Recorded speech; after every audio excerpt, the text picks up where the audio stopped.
Welcome to Sigma Eurasia Dubai. I'm Kavata Mercygrace. Joined with me is Miss Jaguar. Welcome. Thank you. Pleasure to be here. Pleasure to have you. It's so lovely to have you here today. So, what does this event mean to you now, digital dominated world?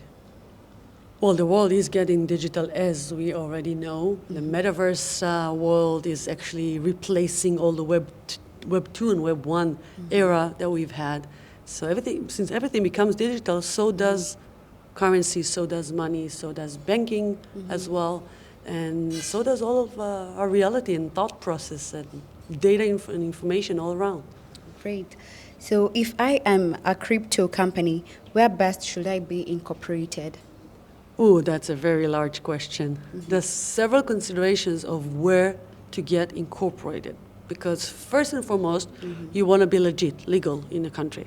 But that's not a big deal because in most countries, it's fine, it's legitimate, absolutely.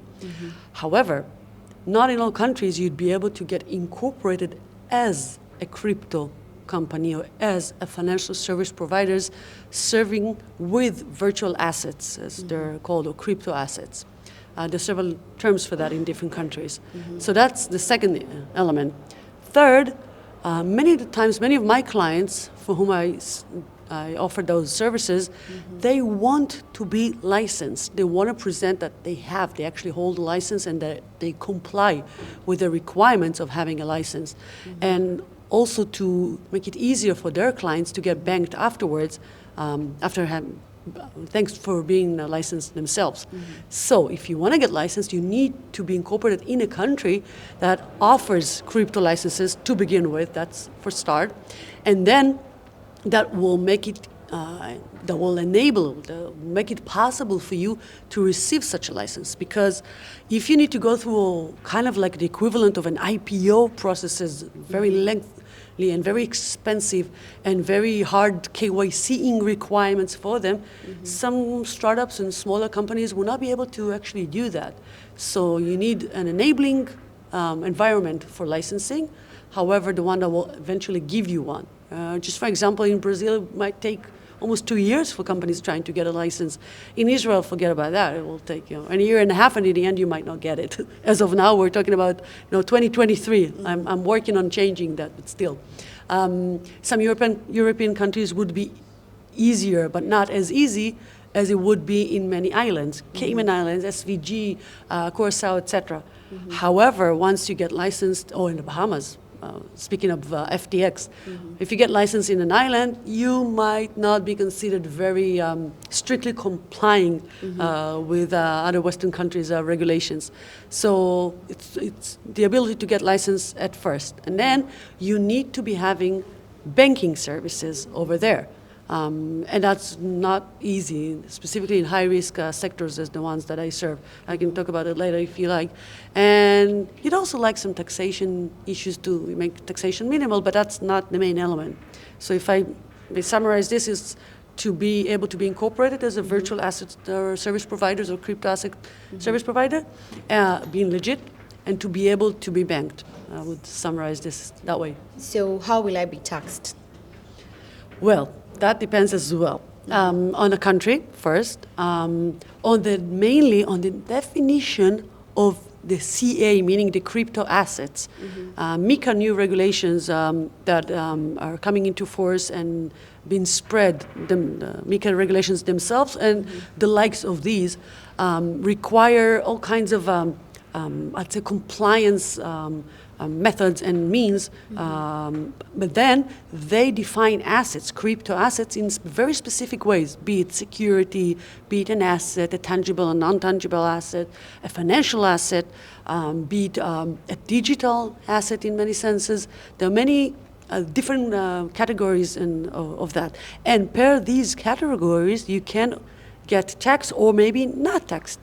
Just take it as a very nice example that in Malta, for example, to which I advise Malta's regulators and tax authorities regarding how to tax crypto, I found that capital gains taxation exists.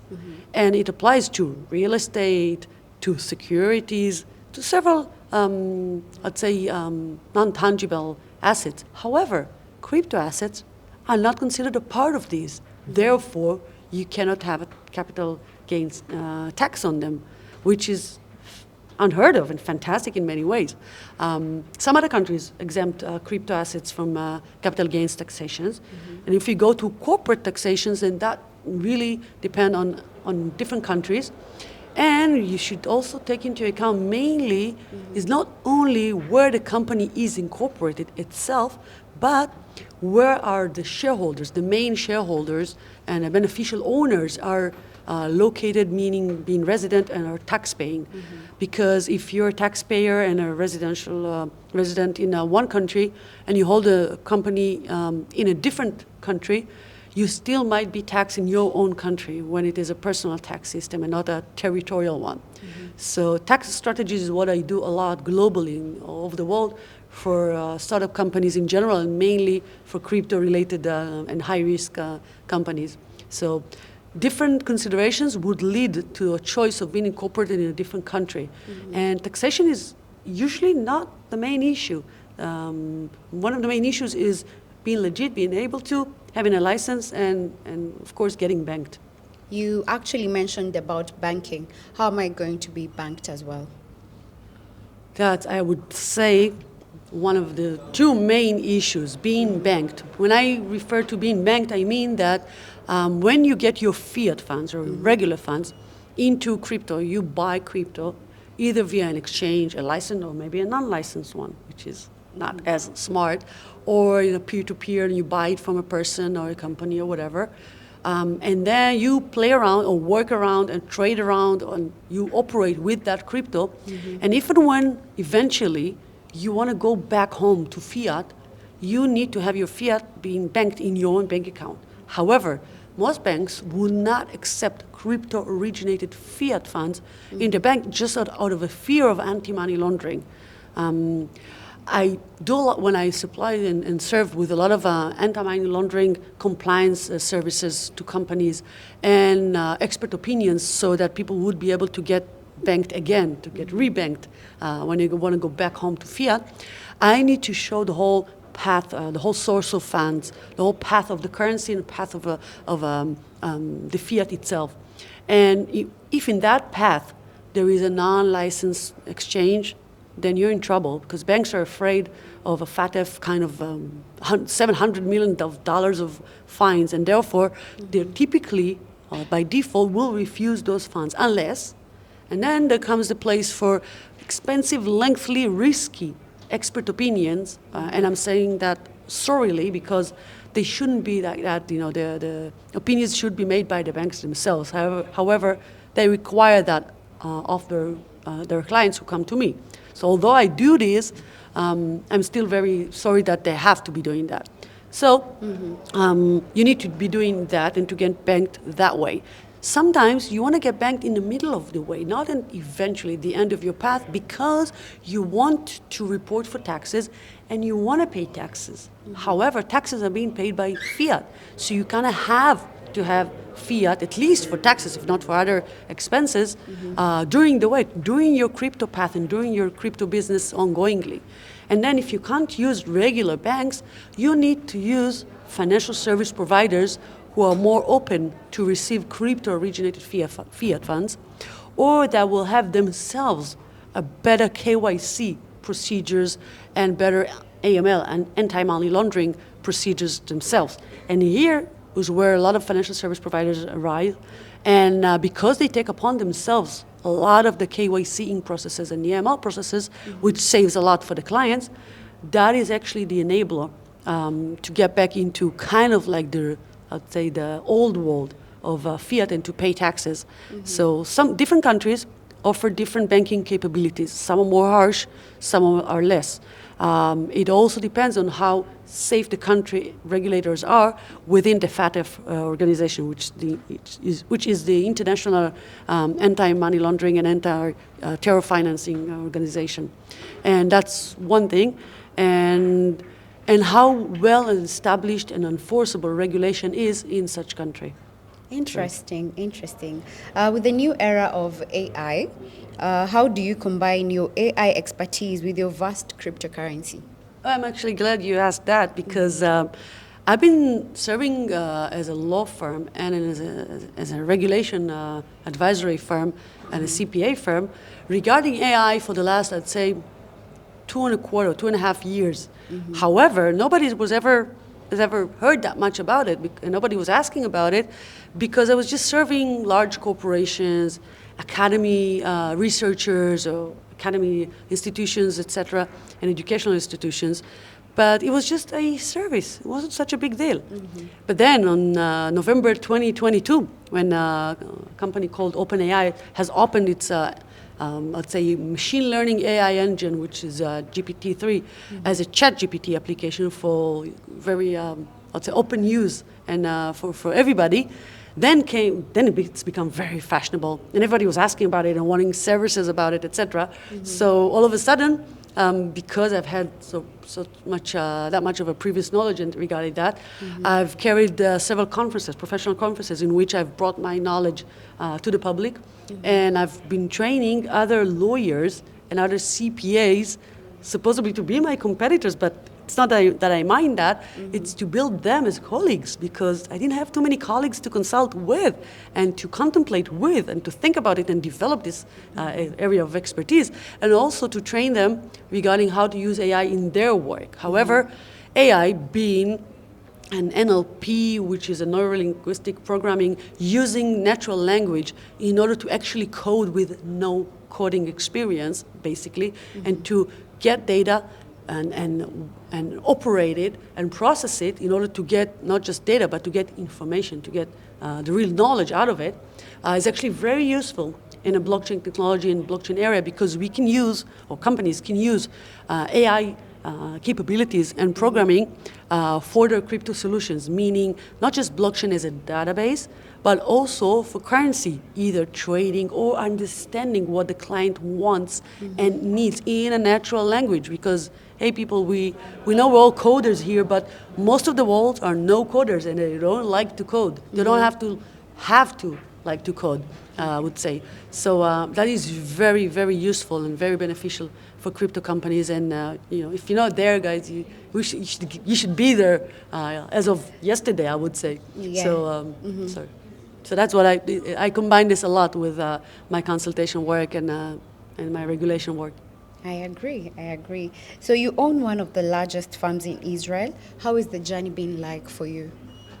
Well, it's not one of the largest, but it is Dun & Bradstreet top 100, whatever, rated, and a BDI rated as a leading law firm in crypto world.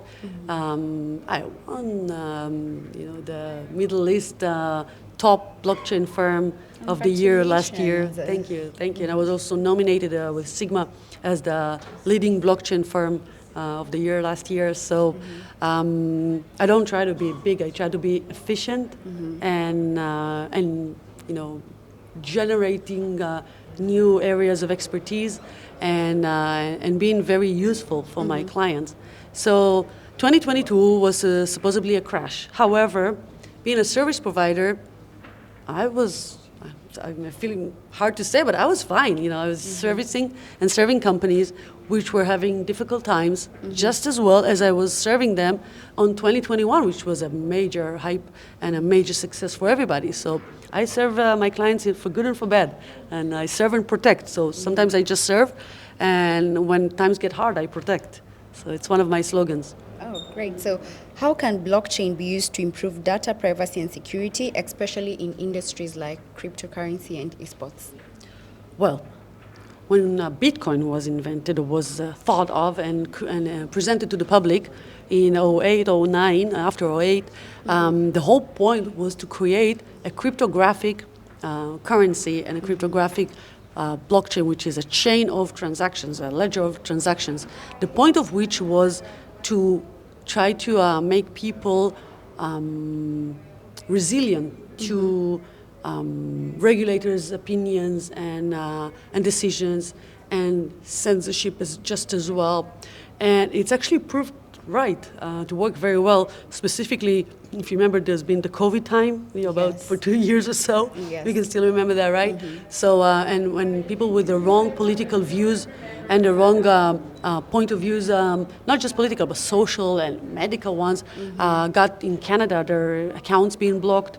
And when there's runs to the banks in several countries, banks were blocking access to ATMs to get money out. So, blockchain environment actually allows all of that, and it presents a very valid alternative to fiat money, and that stays just as much. And I think this is why I'm very much great enthusiastic about this world and serving this world ever since 2015, I would say, and even more ever since 2016. I've allowed my clients, whoever wanted that, to even pay my fees not in fiat but in Bitcoin, and since 2017 or 18 or so, I've allowed that in Ethereum, which has made me actually fully taxed and tax paying, etc. But has made me actually part of the community myself as an investor, step by step myself as well. So I would say that data privacy can be kept very, very well technologically in many senses, although what regulators would like is to have a KYC entering the blockchain, meaning know your customer, knowing who the person is and to be identified. So newer technologies actually now are offering to have only, to get a coin only as long as you've proven that you have identified yourself. So maybe the process of the combination of the elements of the two worlds combined nowadays. However, if you still want privacy, the blockchain is anonymous in many ways. Yeah. Not statistically, because statistically you can assume for some amount of reasonability the identities behind addresses if they've ever gone through a licensed exchange or centralized exchange, etc., or that are connected to other addresses that are connected to a specific person. So statistically, it can be done, it can be researched. However, data privacy as it is, as a value of itself, is best served on the blockchain industry. Amazing. So what would you say is something that has stood out for you during this whole summit? Doubt, I would say. Something that has stand out for you during the that whole will stand summit? out. Yes. This summit is fantastic, actually. There's a lot of service providers, a lot of companies, a lot of corporations, larger and smaller just as well, a lot of startups. It's a bunch of gathering of brilliant people, all of which are operating in the field of the future, I would say, and making the future actually a present already. And I'm thrilled to be to have my small part in changing the world by being actually the bridge between the old world of regulation, taxation, incorporation, corporate services, etc., and banking, and being the bridge to the new world of new technology and a future of reality, like metaverse and the digital world, and the future of finance, the future of securities, the future of banking, of lending, of financial services, and a lot of using the future of technology, mainly when we combine AI within that. So I'm very proud of giving my part to the world in this. Thank you so much for joining us today. It has been an honor to have you here. Thank you, my dear. Thank you for having me. It's been a blast.